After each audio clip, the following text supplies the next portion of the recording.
afternoon, my sweet friends, and welcome back to Peaceful Bird Gardens.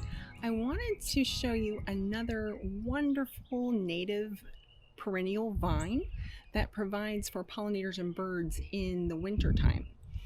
This is Skyblue Cluster Vine or Key West Morning Glory. The scientific name is Jacquemontia pentanthos. I just love those scientific names. Its native range is Monroe County, Collier County, Miami-Dade County. I've even read that it's Broward County, but I've also read that it was introduced into Broward County. It is also native to the West Indies, Mexico, Central and South America. It's also an endangered species. So if you are living in any of those counties, it would be wonderful if you could plant this in your landscape to provide for the birds and pollinators that depend on this plant. Because if we lose the plant, it's a web for, we call it a web for a reason. Because if we lose this plant, it also affects the other pollinators and birds that rely on this plant. So please, plant this wonderful native and preserve an endangered species in your very own habitat.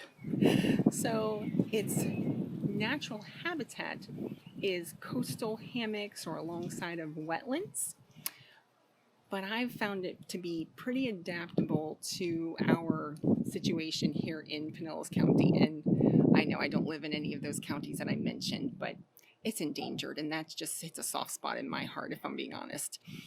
So it likes sandy, free-draining calcareous soils because of its native habitat. But as I said, we have loamy, slightly acidic, sandy soil here. I don't think she's struggling with it, y'all. I just don't. She's doing really, really wonderfully. Now, they are drought tolerant once established. I don't water out here unless it's droughty or I'm trying to establish a new plant. So unless it's severe drought, we don't water. But if you do run into severe drought, you're going to want to give it some water because it will struggle. Lighting.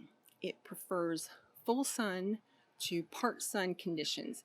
It can grow in shadier environments, but it'll get a bit more leggy and you won't get the profusion of flowers that you would get if it was in a more sunny location. Here in our front native gardens, we have it in full sun. It's pretty much full sun, especially in the winter time when our red mulberry is dormant. It gets all the sun it wants to. And then in the summertime when the mulberry is, just in full effect, it gets a little more shade, but she doesn't struggle with it. Now, I do have it on an arbor because it is a 10-foot vine.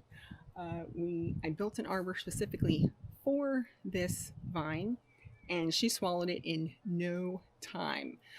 It's not as tidy as the jessamine that I did a video on not long ago. She likes to meander and wander off into the garden a little, which I find lovely. But give it some support, give it some structure. I prune it in the summertime after the flowers have finished. So just to encourage the new growth in the fall, in the wintertime with new flowers. Now, the flowers are lovely. They are small, but they look just like, a morning glory. They look like a tiny little morning glory because that's what they're related to. So they are blue, which is very rare in nature, actually. They have a white throat, and I'll show some footage of the lovely little flowers. The pollinators love this. It is loaded with pollinators all the time. So the flowers open up in the morning, just like this family tends to do.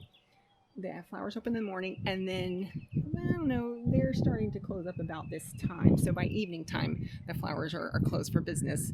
That doesn't stop the little bees from trying to wiggle their little selves up in there, though. They keep trying. Now, it is loved by honeybees and orchid bees and mason bees and carpenter bees. Butterflies really love it.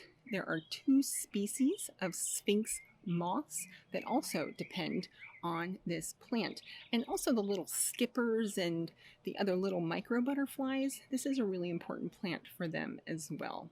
it starts to flower for us in fall. We get a little bit of flowers in the, I want to say in November, but boy, does she just explode with flowers from, I want to say, early January all the way through until May. We'll see lots and lots of flowers on our Skyblue Cluster Vine. So yeah, just another wonderful, beautiful, hands-off native plant to have in your landscape to support the birds and the bees, my sweet friends. If you like this kind of content, planting natives in your landscape, getting away from those basic, big box plants, providing food and sustenance for wildlife, growing food in your backyard in an urban environment, give us a like, hit subscribe. We hope to see you again on Peaceful Bird Gardens. Have a lovely afternoon.